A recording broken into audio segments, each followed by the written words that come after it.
السلام علیکم. کہانی کو آخر تک پورا سنیے گا اور اگر آپ چینل پر نئے ہیں تو سبسکرائب ضرور کیجیے گا.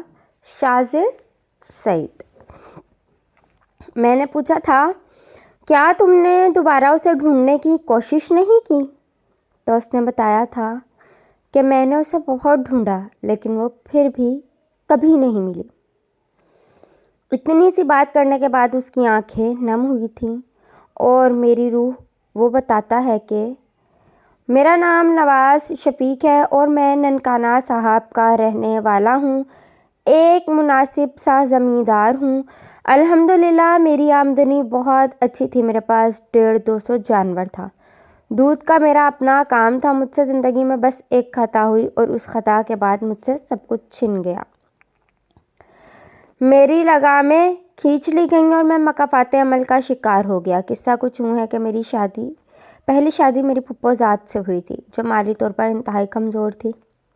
میرے والد صاحب نے اپنی بہن کی بیٹی کا رشتہ اس لیے میرے ساتھ طے کر دیا تھا کیونکہ ہمارے حالات اچھے تھے، جبکہ میری پھپھو نے بھی ساری زندگی اذیت میں کاٹی تھی. غربت کا یہ عالم تھا کہ ہم لوگ زکوٰۃ تک ان کو دیا کرتے تھے.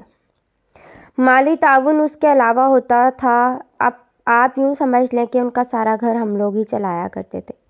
میرے والد صاحب نے سوچا کہ چلو گھر کے بات ہے، میرا بیٹا میری بھتیجی کو خوش رکھے گا، مگر یہ ان کی خام خیالی ثابت ہوئی. شادی کے دوسرے دن میری والدہ اور میری بیوی میں انبن ہو گئی. میں والدہ کا سپورٹر بن گیا. میرے والد صاحب حق پر تھے اور انہوں نے اپنی بھتیجی کو سہارا دیا.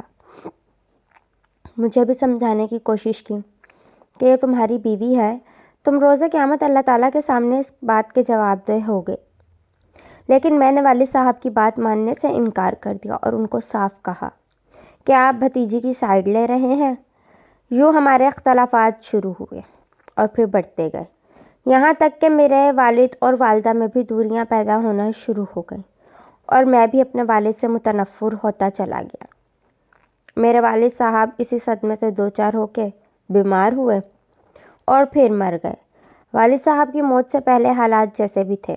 میں اپنی بیوی پر ہاتھ نہیں اٹھاتا تھا، نہ مجھے والد صاحب اٹھانے دیتے تھے، لیکن والد صاحب کی موت کے بعد مجھے کھلا میدان مل گیا. میں نے اور میری ماں نے میری بیوی کو جتنا ممکن تھا اذیت دینا شروع کر دی. میری ماں اس سے غلاظت تک ہاتھوں سے اٹھوایا کرتی تھی. مختلف قسم کے کیمیکل والے صابن اور پاؤڈر لا کر دیا کرتی تھیں جن سے وہ کپڑوں اور صحن اور کمروں وغیرہ کے فرش دھویا کرتی تھی. ایسے ہی کاموں کی وجہ سے اس کو جلد کا کینسر ہوا.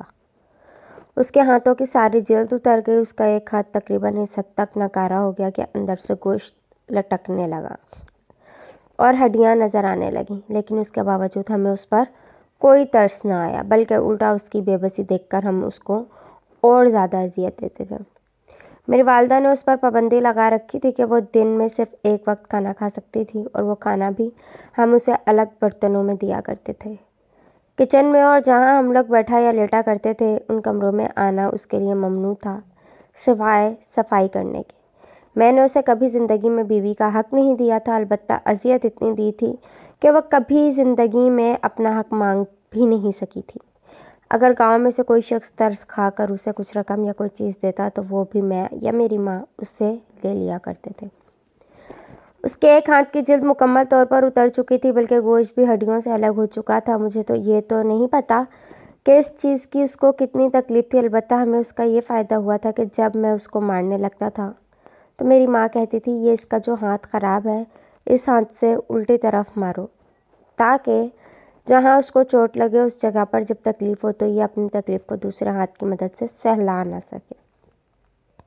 کیونکہ ظاہر سی بات ہے جہاں میں بیلٹ یا ڈنڈا مارتا تھا وہاں جب اسے تکلیف ہوتی تھی تو وہ اپنا خراب ہاتھ اس جگہ کے اوپر رکھتی تھی، لیکن جب ہاتھ جسم کو چھوتا تھا تو پھر ہاتھ میں اور زیادہ تکلیف ہوتی تھی. یوں اس کی مجبوری تھی کہ جہاں بھی میں چوٹ مارتا تھا وہ اپنی اس جگہ کو سہلا نہیں سکتی تھی، بس وہ آنسو ہی بہا سکتی تھی اور وہ بہاتی رہتی تھی. ان آنسوؤں کا ہم پر کوئی اثر نہیں ہوتا تھا. اسی اذیت میں ایک بار ہم صبح اٹھے تو دیکھا کہ وہ گھر میں موجود نہیں تھی. ہم نے کہہ دیا کہ وہ اپنے عاشق کے ساتھ بھاگ گئی ہے، مگر جس طرح کا ہمارا اس کے ساتھ سلوک تھا وہ سارے گاؤں کو پتہ تھا. زیادہ تر گاؤں والوں کا یہی اندازہ تھا کہ ہم نے اسے مار کر کہیں گھر میں ہی دفنا دیا ہے. ہمارے معاشرے کی سب سے بڑی خامی اور خوبی ڈر ہے۔ ان لوگوں کے سامنے بے شک آپ کسی پر ظلم کر لو، اگر آپ طاقتور ہو تو یہ کبھی آپ کا ہاتھ نہیں روکیں گے، بس تماش بین بن کر دیکھتے رہیں گے۔ البتہ اگر آپ کہو گے کہ ہماری مدد کرو، ہم اس پر ظلم کرنا چاہتے ہیں اور یہ مزاحمت کر رہا ہے، اگر سامنے والا کمزور ہوگا تو یہی لوگ الٹا اس کو پکڑ کر آپ کے سامنے پیش کر دیں گے تاکہ آپ اپنی تسلی سے اس پر ظلم کر لیں۔ ہمارے معاملے میں بھی کچھ ایسا ہی تھا، لوگوں کے دلوں میں ہمارا کچھ نہ کچھ خوف قائم تھا، اسی لیے کسی نے بھی پولیس میں رپورٹ نہ کی، بلکہ ہمارے سامنے لوگوں نے ہماری بات پر یقین کر لیا، گو کہ پیٹھ پیچھے وہ جو کچھ کہتے رہتے تھے ہم تک پہنچتا رہتا تھا، لیکن اس بات سے ہمیں بھی کوئی فرق نہیں پڑنے والا تھا۔ میں نے دوسری شادیاں کر لی، اللہ نے مجھے ایک بیٹا اور 2 بیٹیاں دیں۔ میں نے ان کو انتہائی لاڈ والی اور عیاشی والی زندگی دی تھی، مگر مجھے اس بات کا افسوس ہوا کہ میری دونوں بیٹیاں میرے ملازموں کے ساتھ بھاگ گئیں۔ جبکہ سارا کاروبار اور زمین میں نے بیٹے کے نام منتقل کر دی تو بیٹے نے بھی مجھے گھر سے نکال دیا۔ نہ صرف مجھے گھر سے نکال دیا بلکہ میری بوڑھی ماں کو بھی گھر سے نکال دیا۔ مجھے آج بھی یاد ہے، میری بوڑھی ماں کی مرتے وقت یہ خواہش تھی کہ وہ اپنی آخری سانسیں اپنے گھر میں لے، مگر میرے بیٹے نے اس بات کی اجازت نہ دی اور میری ماں اس گھر کی دہلیز کے باہر مر گئی۔ میں اپنی ماں کے لیے اپنے بیٹے سے 1 گلاس پانی مانگتا رہا، لیکن میرے بیٹے نے مجھے وہ پانی بھی نہ دیا۔ ماں کی موت کے بعد میں نے وہ گاؤں چھوڑ دیا، کچھ عرصہ اپنے ایک دوست کے پاس رہا، لیکن پھر اس نے بھی میرا بوجھ اٹھانے سے معذرت کر لی۔ ہاں، البتہ اس کی اولاد نے مجھ پر ایک احسان کیا کہ مجھے ایک ایسے ادارے کے حوالے کر دیا جو مجھ جیسے لاچار، بے بس اور لاوارث لوگوں کی دیکھ بھال کرتا تھا۔